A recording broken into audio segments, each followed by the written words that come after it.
Lieutenant governor साहब ने कल बैक टू बैक कई मीटिंग्स का इनेकाद किया था और जम्मू कश्मीर के अंदर तरक्याती मंसूबों से लेकर दीगर प्रोग्रामों को किस तरीके से अमलाया जा रहा है उस पर इंतजामिया के साथ तबादले ख्याल भी किया था। ताहम कल की एक और मीटिंग के अंदर श्री अमरनाथ यात्रा को दरपेश मसाइल और मुश्किलात पर भी तबादले ख्याल हुआ है और कल लेफ्टिनेंट गवर्नर ने इस बात का ऑर्डर जारी कर दिया है कि एलोकेशन हो जाए जी अमरनाथ यात्रा वर्क्स के लिए मार्च के अंदर, ताकि आने वाले दिनों के अंदर जो भी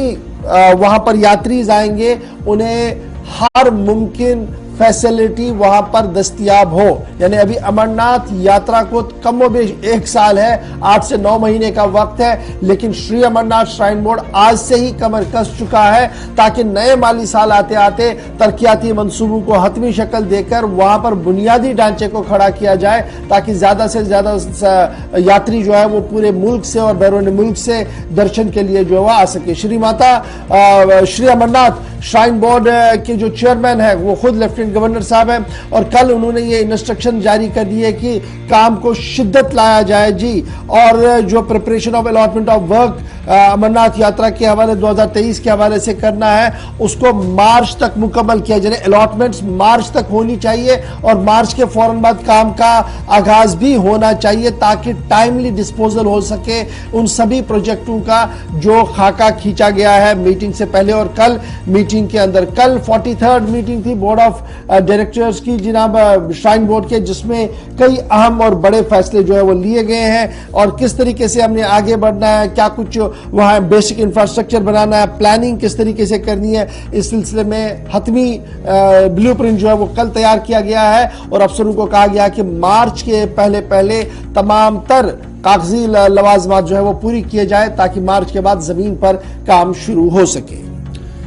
2023 में जो सालाना अमरनाथ यात्रा होगी मुमकिन तौर पर जुलाई और अगस्त के आसपास, क्योंकि अमरनाथ यात्रा जब होती है तो आसपास रक्षाबंधन भी रहती है, उस हिसाब से जो स्केड्यूल है वो तैयार किया जाता है। अब जब 2023 की मीटिंग हुई तो 2022 में जो मुश्किलात रही, स्टेक होल्डर्स ने कल अपने अपने सवालात रखे हैं बोर्ड ऑफ डायरेक्टर्स की मीटिंग में। तो लेफ्टिनेंट गवर्नर चूंकि जब वो हुक्म सादिर कर रहे थे वो इस वक्त चेयरमैन भी है श्राइन बोर्ड जम्मू कश्मीर के, श्री अमरनाथ श्राइन बोर्ड जो है, तो उन पर डबल जिम्मेदारी है बतौर लेफ्टिनेंट गवर्नर भी और बतौर चेयरमैन भी। यानी जो मजहबी एतबार से बोर्ड की जानिब से जो कंसर्न बोर्ड है, अथॉरिटी है, उसने इकदाम उठाने हैं। एक तो उन स्टेक होल्डर्स की बात सुनी गई और दूसरा 2022 में 2-4 शिकायतें आई थी। एक तो लंगर्स के हवाले से, दूसरा नेशनल हाईवे के ऊपर रिहायशियों को लेकर आपने देखा था कि रामबन बनिहाल के अंदर एक स्ट्रेच में जहां पर यात्रियों को रोका जाता था सफर के दौरान, उसको लेकर कुछ कंसर्न कल मीटिंग में उठाए गए। उस पर भी उन्होंने कहा कि फौरी तौर पर जिस महकमे को पिछली बार काम दिया गया था उन जिम्मेदारान से दोबारा मजीद इस काम में बेहतरी लाई जाए ताकि ये शिकायत 2023 में ना हो। यानी जितने काम यात्रा को लेकर होने हैं, अकीदतमंदों को लेकर होने हैं और तादाद जो इस बार रही उसको बढ़ाने की बात कही जा रही है, उसमें जिस डिपार्टमेंट को काम देना है वो तकरीबन 8-9 महीने पहले प्लान तैयार दिया गया है और मार्च 2023 से पहले पहले इस एक्शन प्लान के मुताबिक इंतजामिया काम करना चाहती है। कल जिम्मेदारान से बात इस सिलसिले में की गई है। प्रोफेसर मनदीप सिंह साहब जो school of planning and architecture के सरबराह भी हैं दिल्ली के अंदर, उनकी तरफ से एक पावर पॉइंट प्रेजेंटेशन दी गई है। उस पावर पॉइंट प्रेजेंटेशन के अंदर यह कहा गया कि एक तो यात्री निवास का कयाम अमल में लाया जाए और यह भी बनाया जाए कि मैनेजमेंट सेंटर फॉर ये जो डिजास्टर मैनेजमेंट के लिए भी एक बिल्डिंग बनाई जाए और ये जम्मू के अंदर बनेगी। इस सिलसिले में भी कल जो है वो पावर पॉइंट प्रेजेंटेशन के बाद लगभग उसको हद की शक्ल जो है वो